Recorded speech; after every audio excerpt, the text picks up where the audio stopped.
السلام عليكم، عاملين ايه؟ يا رب تكونوا بخير. لو اول مرة تظهر لكم القناة بتاعتي، انا اسمي مريم، بقدم اكلات سهلة بوصفات بسيطة. النهاردة هنعمل معاكم الاكلة اللي الكل بيحبها، اكلة مشهورة قوي، اكلة الموسم، القلقاس. احلى اكلة تدفي في الشتاء، ده كفاية الشوربة بتاعتها بس طعمها حلو قوي، والقلقاس دايب طعمه، مش قادرة اوصف لكم هو قد ايه حلو قوي. اول حاجة معايا القلقاس بتاعي، هقطعه، هحاول ما اهدرش منه قوي، هو بس جامد، بيبقى جامد شوية.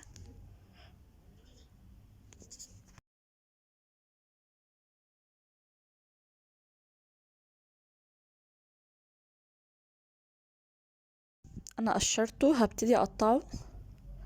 انا بفضل اقطعه قطع، ولا صغيرة ولا كبيرة، بس اكيد مش صغيرة عشان بيدوب بسرعة مع التسخين. معايا بقى بصل، 3 بصلات ومعلقة سمنة، هحمرهم كويس على النار،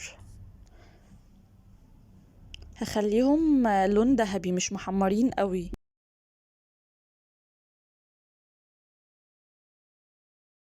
انا عايزاه بالشكل ده. هبتدي اضيف اللحمة بتاعتي، هضيفها واديها تقليبة كده مع البصلة.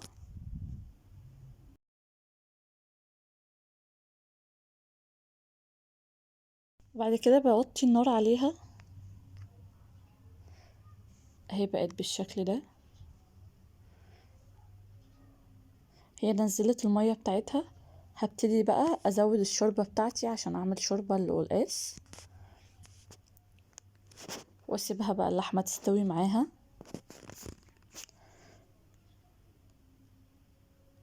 اجيب بقى السلق، اجيب ربطتين من السلق وثلاث ربطات من الخضرة المشكلة، وبقطعهم مع بعض. انا مش بحب اضربه في الخلاط، يعني انا بقطعه بالمخرطة، بيبقى حلو معايا قوي ومرضي.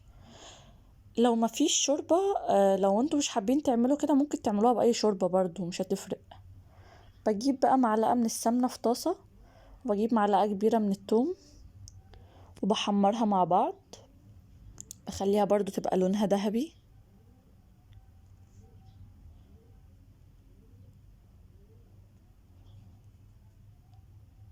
ارجع بقول لكم تاني، احنا نعملها بأي شوربة، بس هي شوربة اللحمة بتكون افضل، بس نعملها بأي شوربة.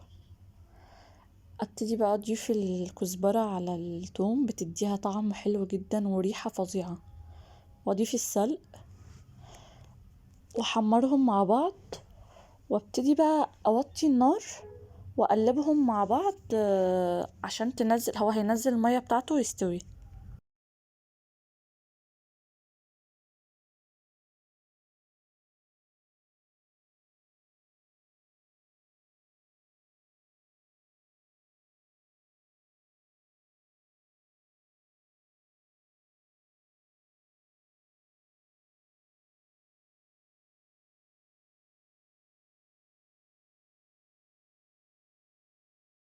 اقلبه لحد ما يوصل للشكل ده، هبتدي اضيفه على الحلة بتاعة القلقاس. خلاص كده القلقاس بتاعي بقى سوا الا ربع تقريبا، هضيفه عليه واخليه ياخد غلوتين معاه. يا ريت بس ما نسيبش القلقاس كتير على النار، علشان هو بيستوي بسرعة قوي، انا مش عايزاه يتهري مني، يعني انا هكتفي بغلوتين، وهو لما تيجي تسخنيه هيبقى حلو جدا.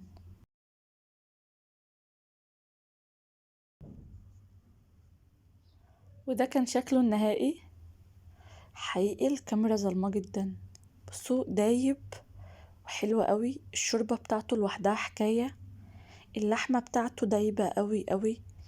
حابين تحمروها تمام، مش حابين هي طعمها حلو جدا اصلا. بصوا حقيقي طبق من ده كفيل ان هو يعني يغير مودك 180 درجة. انصحكم ان انتوا تجربوه بالطريقة دي، هتحبوه جدا، ويا ريت اكون فدتكم، ولو عجبكم الفيديو يا ريت تدعموني بشير واشتراك للقناة وتفعلوا زر الجرس عشان يوصلكوا كل جديد. باي باي.